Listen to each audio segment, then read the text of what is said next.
So hello and welcome to another unboxing. And tonight we have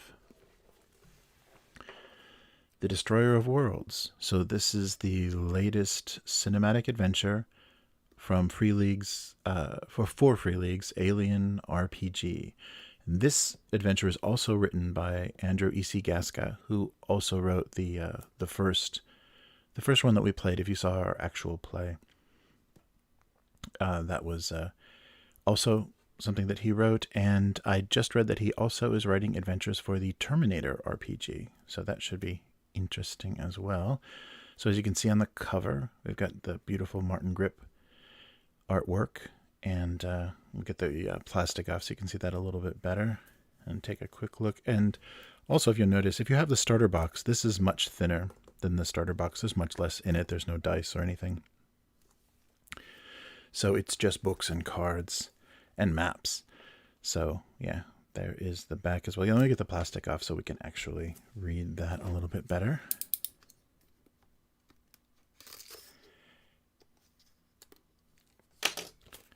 So if you pre-ordered the Alien RPG when it launched, you had access immediately to Chariot of the Gods, which was the first cinematic adventure that Andrew E.C. Gaska also wrote. Look at that. There we go. Less shine. So the box, yeah, has a nice finish to it, not super glossy. It shows off the colors well. And now we can probably actually read the back of it. That's the spine up, and there were the cards. I heard them. All right. And this is the same size as the rule book and previous boxes, if you've seen them before. So the mission was a manhunt. The objectives clear. Track down 4 fugitives, recover any assets they may have made off with, and keep them all out of enemy hands. Go find them on a frozen moon full of hostiles, and get it done on the eve of war. Nothing you couldn't handle. But what those bastards stole and how the hell they got how the hell it got inside them is another thing altogether.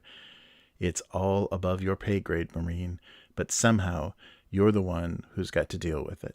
Of course, now there's an invasion fleet coming, and there's something else too, something much worse. Something out there hates you, hates everyone, something big and ugly, something with metal teeth, and you're pretty sure it ain't alone. Yeah, the mission was supposed to be a simple manhunt. Instead, it turned out to be just another glorious day in the Corps. So that's Destroyer of Worlds. Good flavor on that text. And so as you can guess from that description, you were playing Colonial Marines. So in Chariot of the Gods, you were playing space truckers and corp execs and kind of a variety. I think there was actually like a retired or like a decommissioned or retired Marine that was one of the other characters, I think an NPC. But yeah, so this is all Colonial Marines. So Destroyer of Worlds is a complete cinematic scenario for the Alien RPG written by sci-fi novelist Andrew E.C. Gaska. In Destroyer of Worlds, players take on the role of the Colonial Marines. The scenario is designed for 3 to 5 players, plus the game mother. It's a gauntlet of one hell after another. Expect it to take at least 3 sessions to complete. So this box set contains the main scenario book for Destroyer of Worlds, a huge double-sided map, so 864 by 558 millimeters. Yeah, so it's pretty big. So yeah, almost 80% of a meter long. So that's a decent sized map with the Aristarchus colony on one side and the Port Nebraska space elevator ground base on the other. 7 pre-generated characters to choose from, custom cards for weapons, vehicles, and personal agendas, and player maps and handouts. So note, the Alien RPG core rulebook or the RPG starter set is required to play Destroyer of Worlds.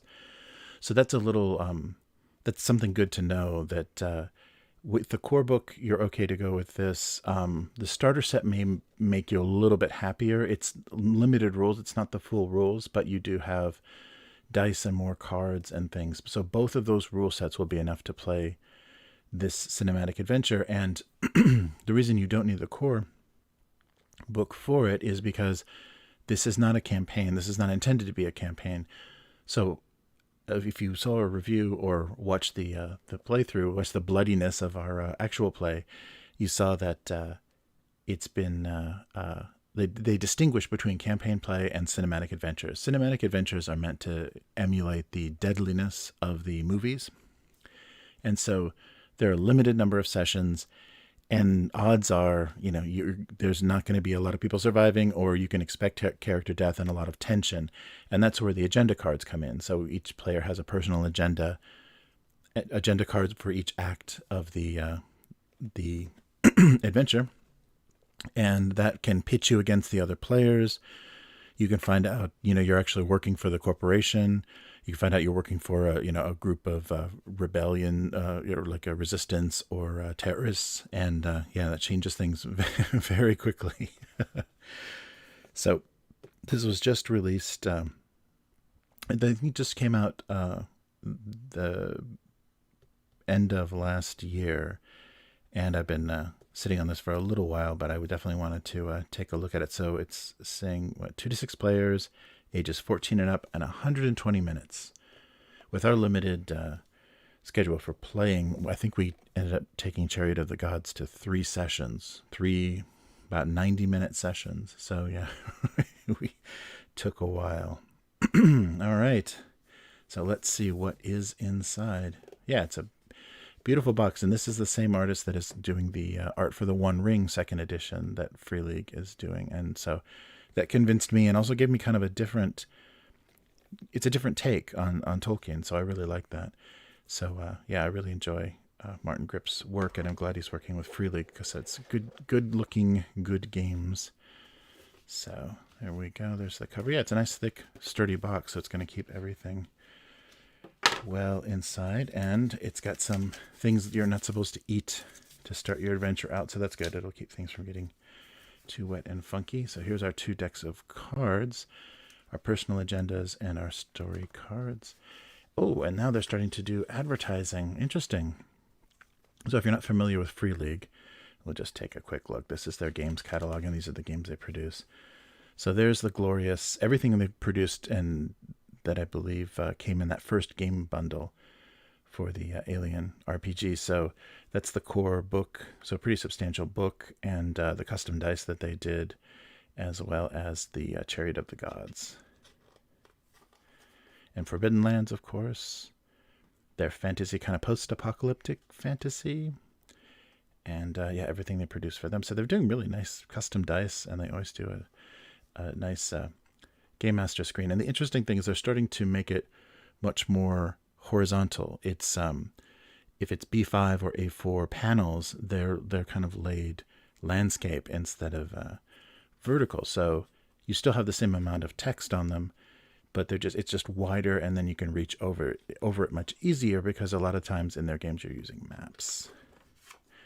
Tales from the Loop, which is their kind of kids on bikes, 80s kind of weird science story. And they also did a series on Amazon that was fun during the lockdown to get through that. Symborum, which is their dark fantasy. And Väsen, it's kind of it's like Swedish 18th century X-Files, 19th century X-Files.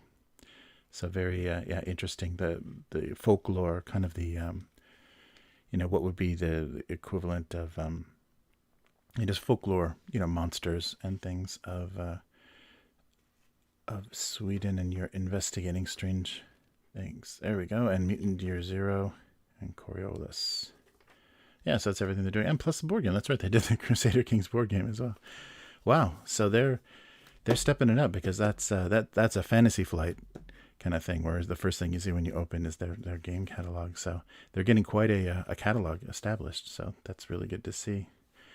So that's what else Free League does. And hello, Happy Wolf. Hello, Joe. How's it going? We're opening another box. So I guess we'll save the cards for a moment. Let's take a look at the map. So they do a nice job. I've noticed with their more recent maps, they're doing a heavier coating on them, so they feel much more durable. So you don't mind putting them on the table, and if you know, you get a couple of drops of water or sweat or whatever from a player, it's not going to be the end of the map. Yeah, so this is really nice and clear to read. So here's Fort Nebraska on this side. And basically it's not a hex map or a it's not ruled in squares, like 1-inch squares or anything, because you're just in locations. You're just moving in locations. And if you've seen the counters and things they've produced, you know, there's also, so you have the motion detectors and things, and so you have blips, and so there's something moving, you know, there's something there. And so that adds to the mystery a little bit, you know, space Hulk-esque. Blips turn into either lost robots or deadly aliens or survivors, you know, or survivors. So yeah, this is really nice, and this is really thick. I don't know if you can tell, but that's not just regular paper stock. That's like what, 280, or that's a pretty heavy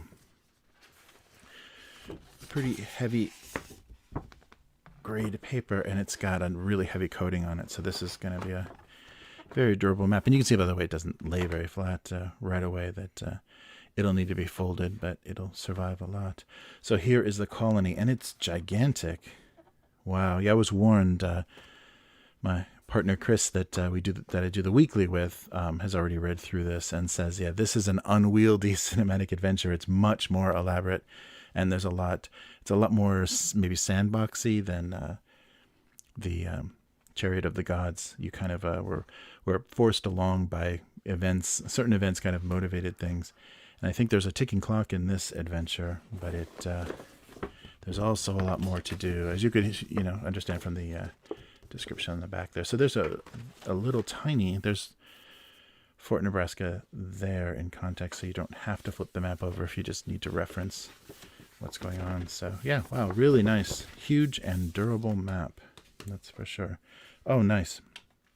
So that was our only immediate complaint when we were trying to play this first cinematic adventure, is the rulebook and everything is done black. Hey, Primo. Yeah, that map is incredibly heavy paper. I mean, this is like, maybe 320 grade. I mean, this is very, very heavy.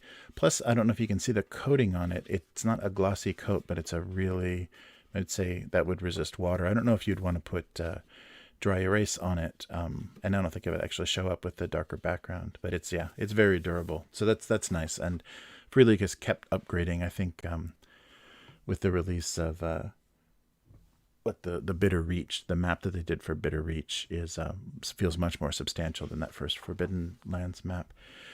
So I was just saying, the only problem with the core book and the digital character sheets that they gave us at first they're not very printer friendly. As you can see, they're really nice, thematic. They look wonderful, but you don't want to put this through your inkjet.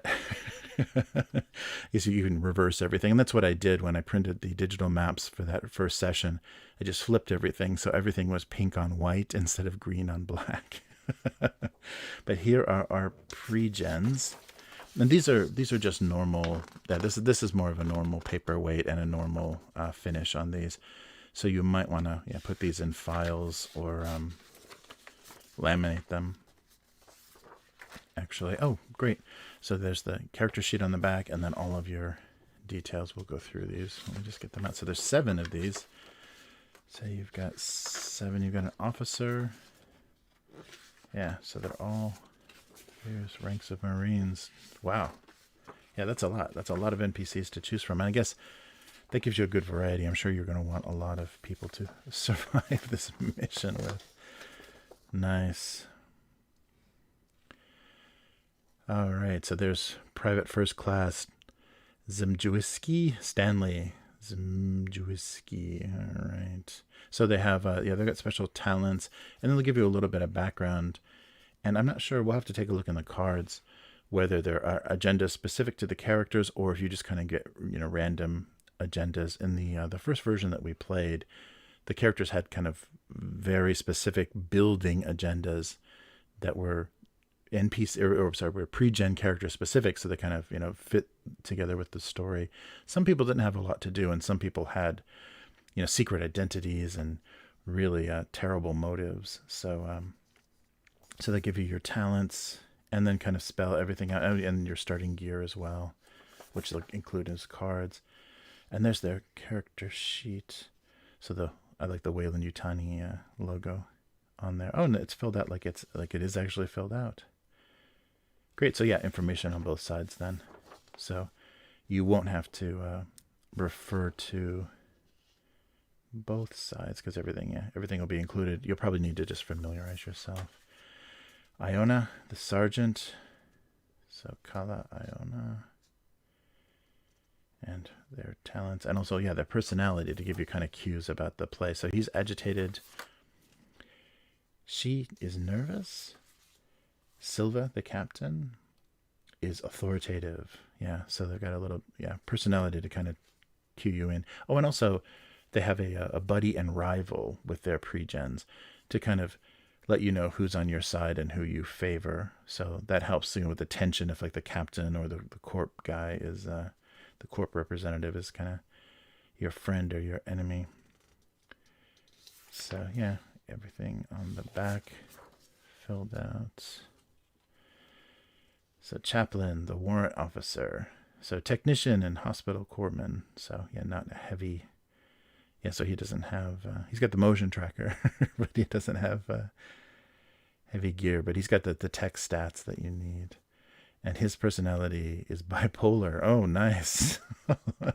That's a little tricky to put a diagnosed condition in there. But yeah, bodyguard and field surgeon. Mason, the gunnery sergeant. Luca Mason. So she's meticulous and nerves of steel and overkill. Nice. Yeah. And so, yeah, everyone's got kind of varied... a lot of female characters. It looks like half and half. Yeah, so of the 7, I think we've seen 3 already, 3 or 4.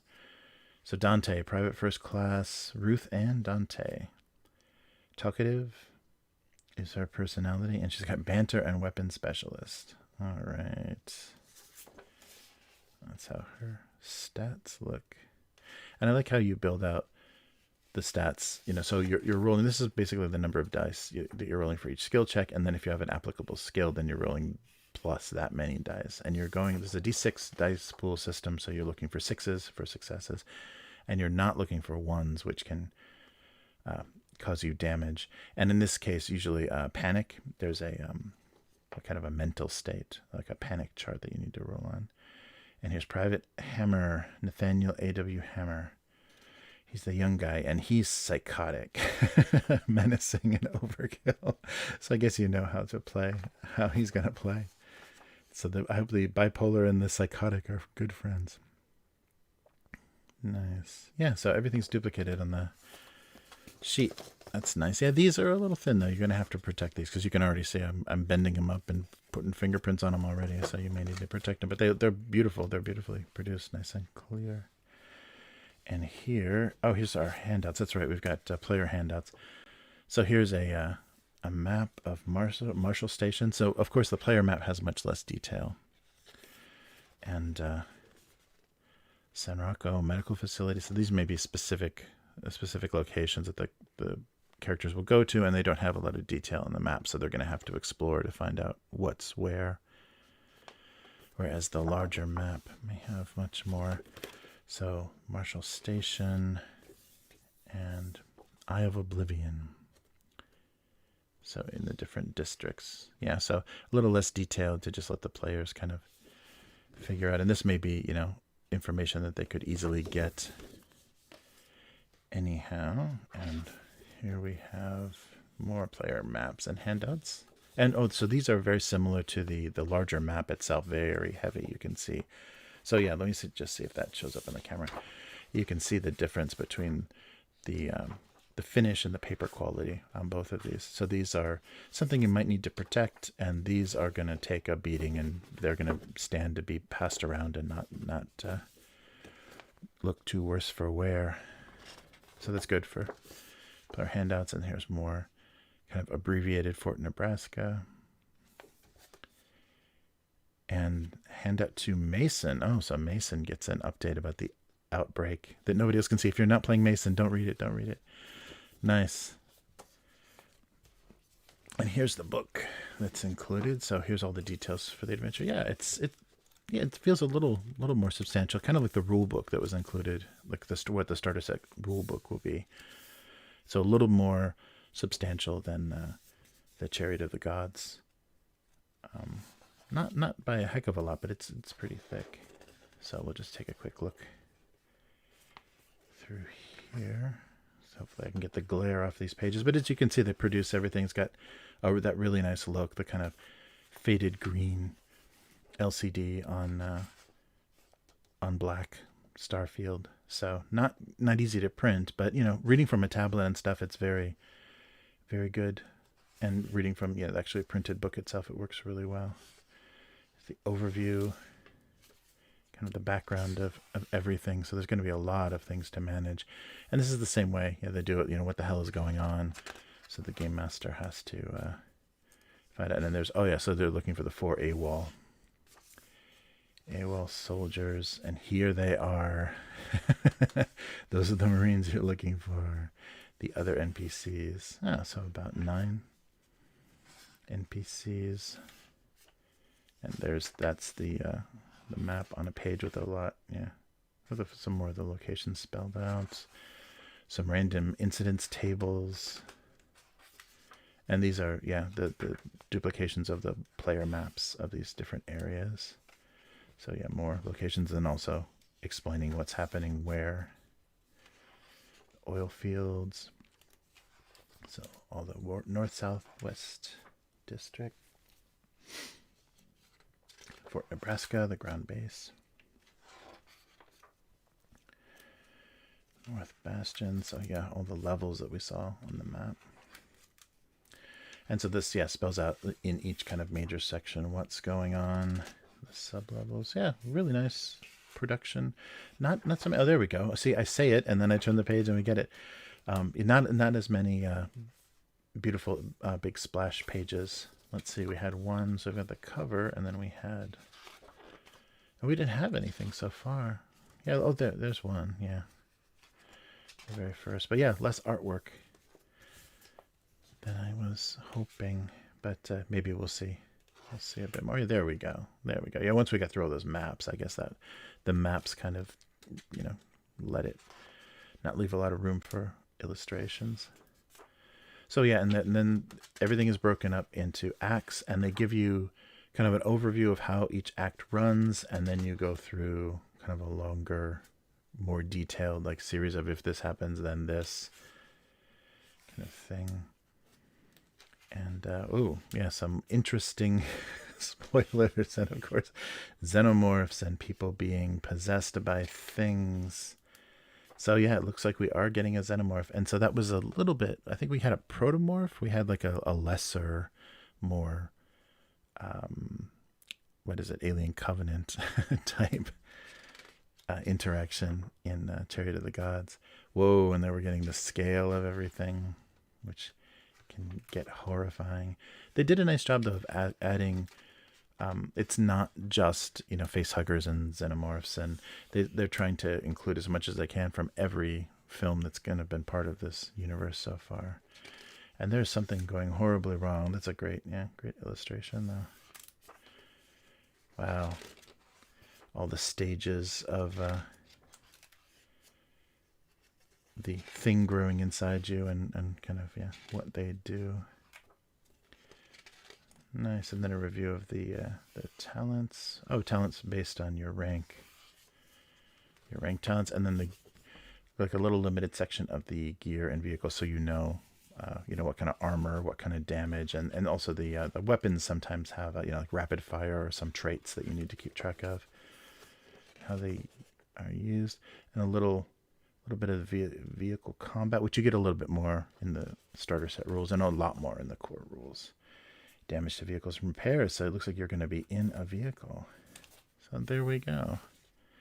It's the book in the 20th Century Fox logo on the back. So a quick flip through there. I hope you didn't see too much, but it's good to have some idea of what they're gonna be throwing at you in the game. It's and you're Marines too, so you're going to be a lot more capable than In Chariot of the Gods, I think they kept things a little bit. I won't spoil too many of those, but they did the same kind of production. You can see the green on black.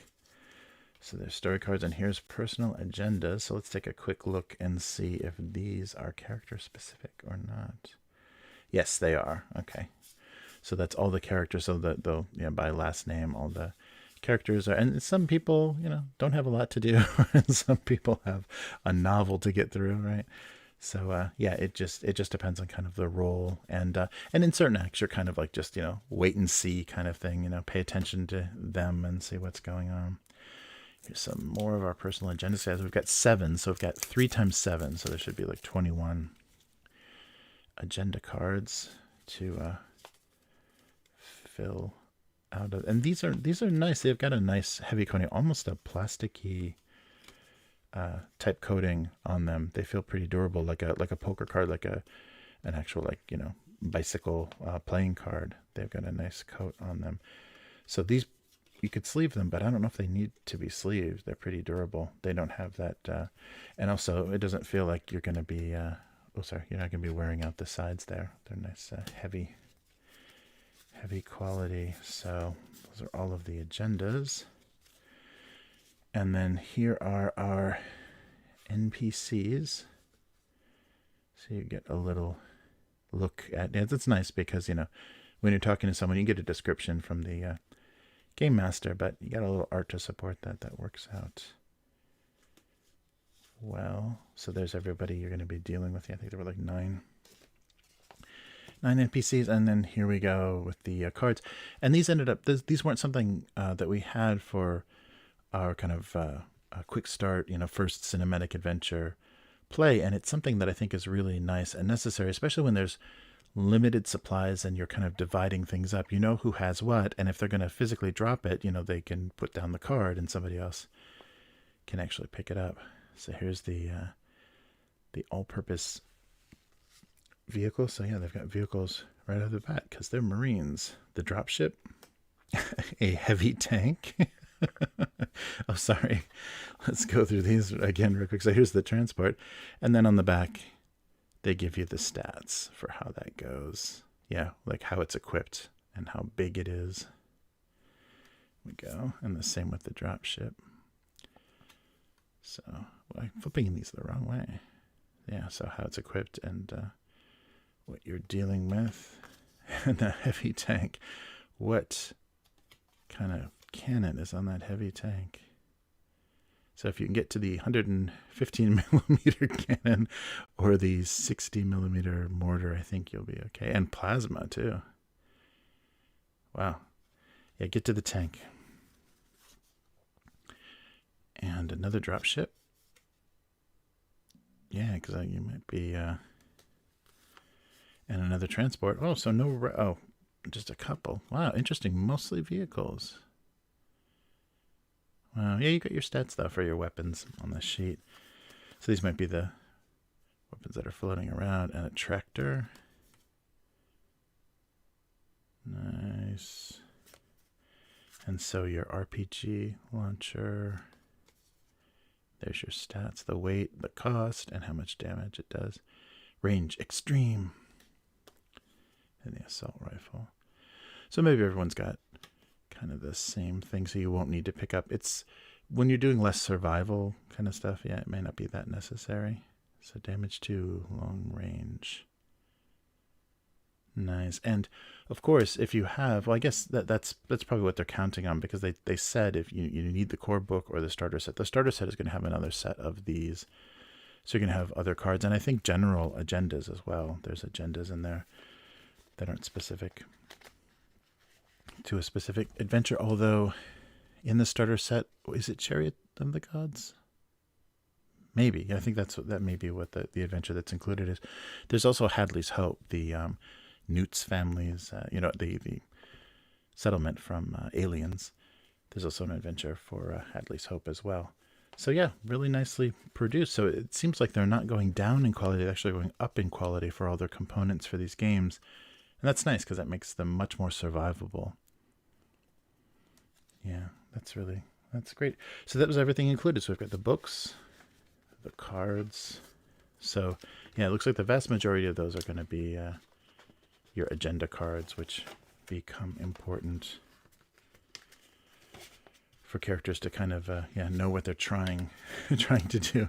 And unfortunately, I think some characters start to get agendas that are like, oh, how am I going to get this done? I felt that because when one of the sessions we played, my character died from acid. Like he was just burnt through by by wounding an alien and having it spray acid all over him. So I took over one of the NPCs, and unfortunately, or the characters that were left that were being played as NPCs, but they did have their own agendas and character sheets they could have been chosen to play. And unfortunately, the character that I played, his idea was, don't let anybody leave alive. So instantly I went from helping everybody to survive to, take everybody down with you. You figure out a way to like suicide this entire group.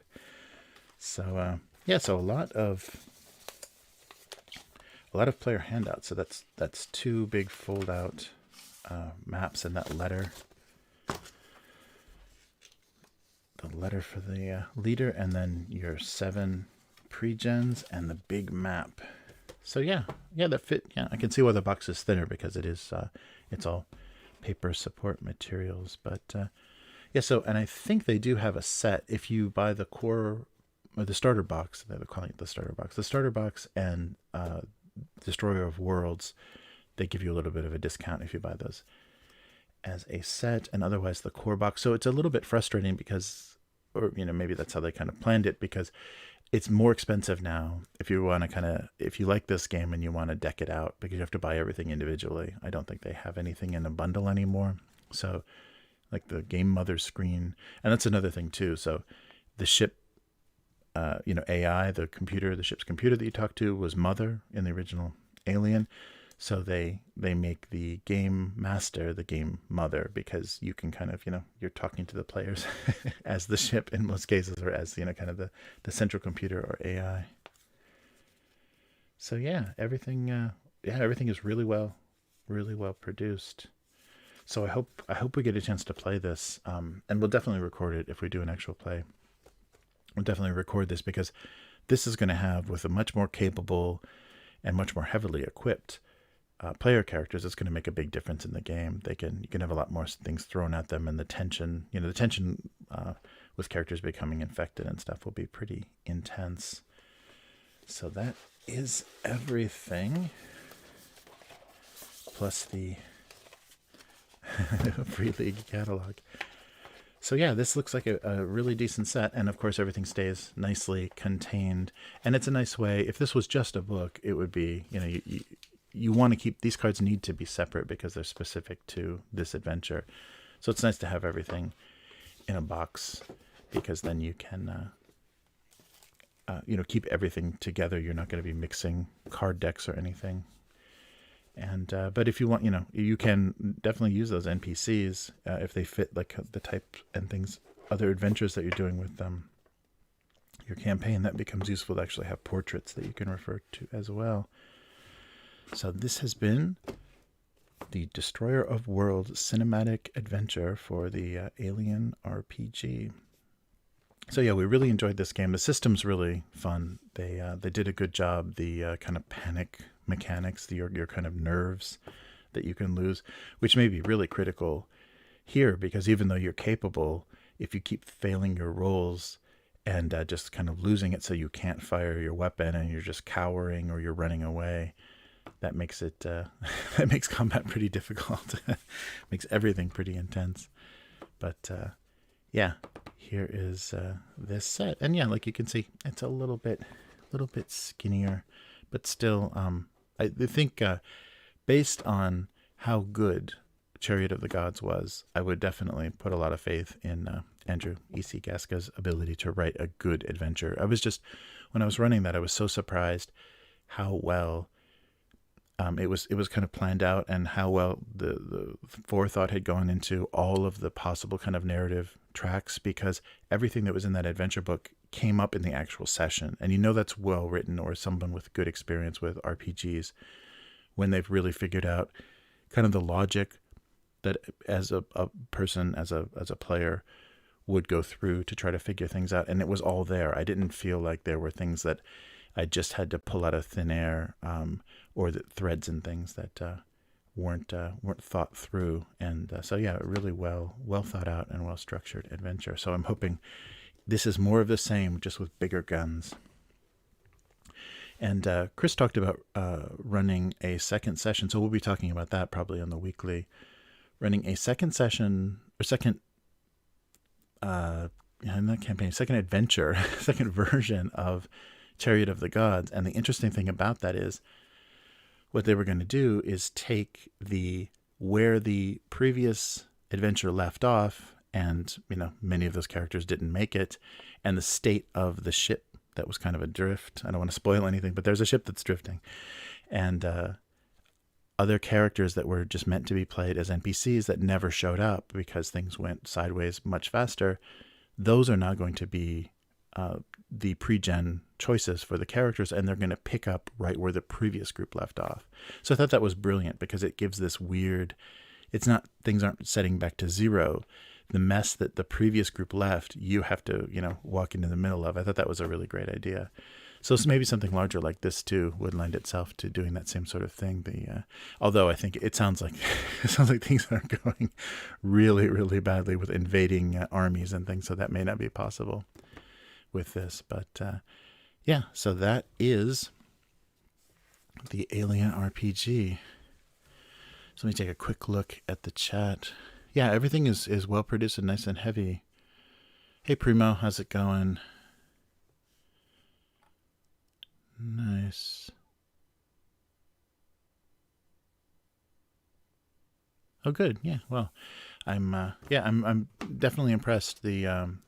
Sometimes you get less, you get kind of things degrade, or they choose, that they just end up working with a different factory or something that produces things on a unexpected lower quality. But it doesn't look like Free League is having that problem. And I think they did say, it does say it's being produced in China, so they're doing well to be able to pull that kind of quality out of China. Oh, Joe, hey, thank you so much, Joe, for the donation, the super chat. So if you have any questions, Joe, I am all ears.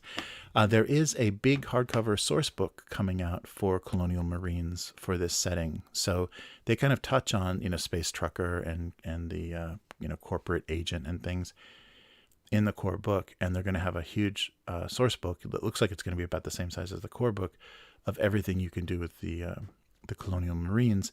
So this will be a nice way to kind of get a taste of what it's like to play them with the pre-generated characters, and then you'll have the ability to create your own, and probably a lot more guidance for the game master about how to do a campaign specifically for Colonial Marines, because in this setting there are kind of corporate factions at war in the system, and that's basically the motivation for trying to capture and keep one of these aliens, keep these eggs, or keep this, one of these people that's been implanted, is they want it for military technology, for military advantage. So you can play as those corporate forces that are warring with each other, and have the xenomorphs kind of in the mix. So it'll be interesting to see where they go with this, and also what people decide to do as far as campaign, because I could really see a very elaborate, like if you could come up with rules about how to actually harness, probably for a very short period of time, but actually harness some of the lethality of some of these aliens, or different forms of aliens. It could be pretty fun, but very cool. Thank you so much, Joe, for the super chat. Much appreciated.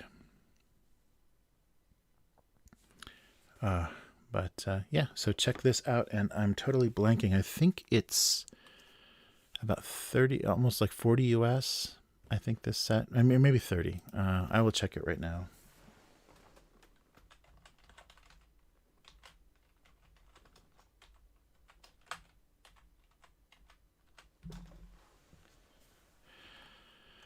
It should have been something I looked at before.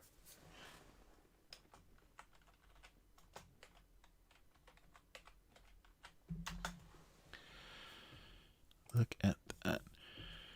All right. Yeah, so I was wrong. Yeah, it's $30 US is the base price. So that'll fluctuate between euros and pounds and all that good stuff.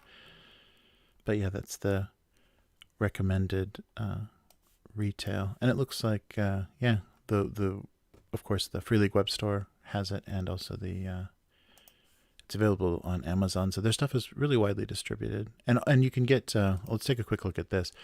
So a digital version, which is not easy to print, but if you can kind of figure out a way to get around that, you can save yourself. It's half price. Yeah, the only PDF version is $15 US. So if you can kind of figure out an alternative for maps, or you're using like a computer screen or a tablet to show players, you can get away with this adventure for much less. And the starter set is on sale right now at $13.39. But of course, you don't get dice and things. Like the starter set has some physical things that you would actually like to have. But the core book itself is $16.74. It's a randomly cheap price. Yeah, so if you have an interest in just reading through the book, the core book is pretty cheap right now, half price. All right, so thank you for joining me, and thanks again. Yeah, right, 3 sessions.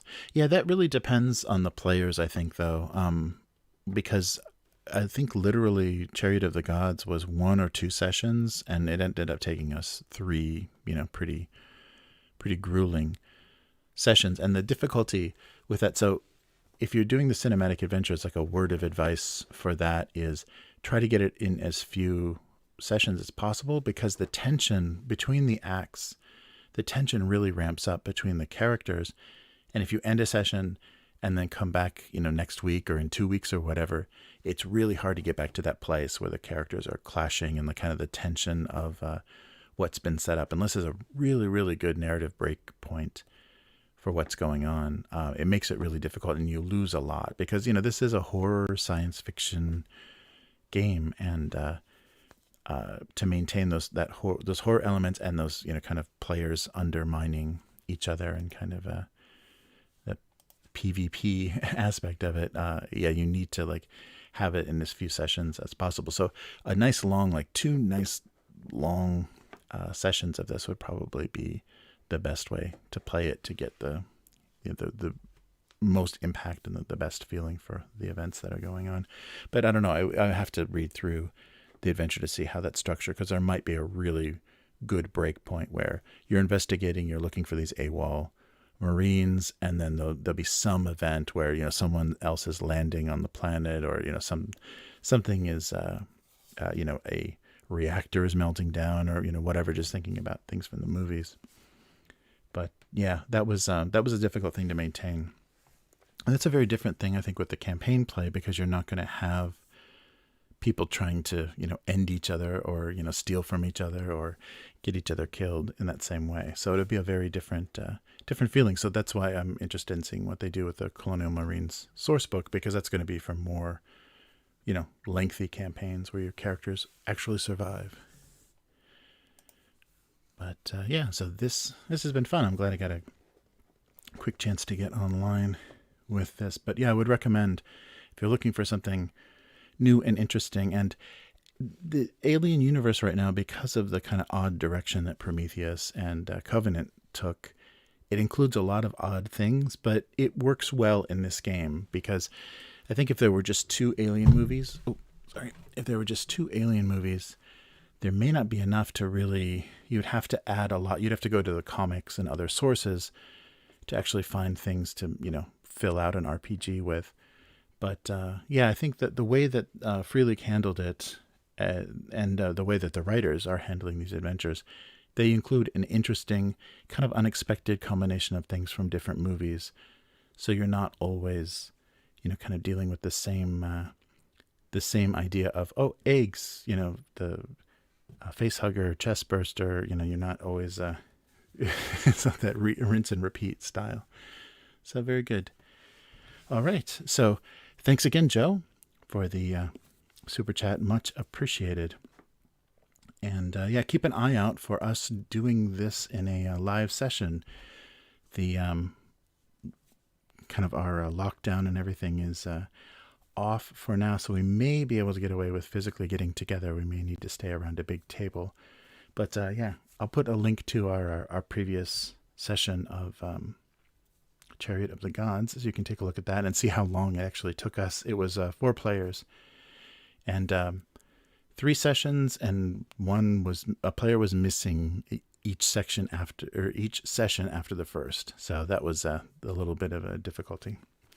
But I ran them extra crazy if they weren't there. All right. So thanks for watching, and please give this a like, and also subscribe to the channel if you want to get the notifications of when we pop on with the live stream. I'm still working on episode 7 of the Complete Mutant Chronicles. That is very close to, it's in the editing phase, so that's close to being a reality, and yeah, that'll really kind of bring to an end the first chronicle of that story. And yeah, and we're also going to be working on a commentary for the Zack Snyder's Justice League. So John and I didn't talk, we discussed the movie, but we just kind of talked about the politics and the kind of economics of it, and didn't really talk about the story. So I think a commentary would be fun to do. A drinking commentary, especially fun. So we'll give that a shot. All right. See you later, soldier. Thanks for stopping by. Yeah, that's the thing. You're going to be tempted running this to bark at everybody, you know, to have the the lieutenant or whoever, the sergeant, I guess, is just barking orders to everybody. All right. So that's it for now. So yeah, visit idleredhands.com for the podcast and other videos that we do, and take a look at Twitch and YouTube for our video content. That's all for now. I'll be back again with some more RPG goodness. So thanks for watching, and see you then. Goodbye.